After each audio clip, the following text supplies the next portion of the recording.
Hi friends आपण मैंने समस्ते निश्चित भाव में पीएम किसान सम्मान योजना विषय जानते एवं कालिया योजना विषय जानते। दर्शक बंधु पीएम किसान योजना कालिया योजना को नहीं चाषी भाई मान आसला बड़ खबर। जो चाषी मैंने पीएम किसान योजना एप्लाई कर नुआ लिस्ट आपण नाम आसाई जमीन पूर्व भिडियो मुझे जो चाषी मैंने पीएम किसान योजना एप्लाई करने चाहते से अप्लाई करें। जदि आपण मैंने नवेम्बर नहीं आपण मैंने बहुत सारे किसान भाई मैंने अप्लाई कर नाम नुआ लिस्ट आसी। जदि आपण मैंने चेक करने चाहते ताले चेक करें।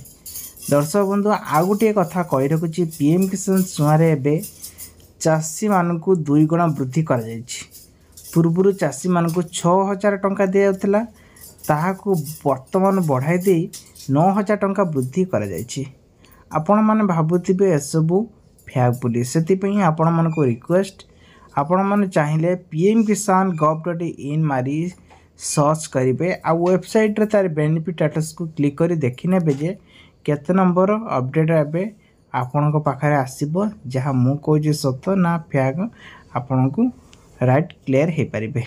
दर्शक बंधु वर्तमान कथा हवा पीएम किसान योजना 16तम किस्ती को नहीं वर्तमान एवं पीएम किसान योजना हितकारी को चाषी अकाउंट को 2,000 टंका लेखा प्रदान करने केंद्र सरकार एवं स्थिर करिसेंती।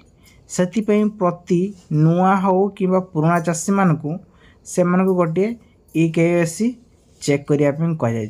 जदि आपणकर EKYC है नहीं ताले तुरंत आपण मैंने EKYC कर दिंतु जहाँफल कि योग्य हितकारी चिन्हट होगले आपण मानक 2,000 टंका लेखा मिल।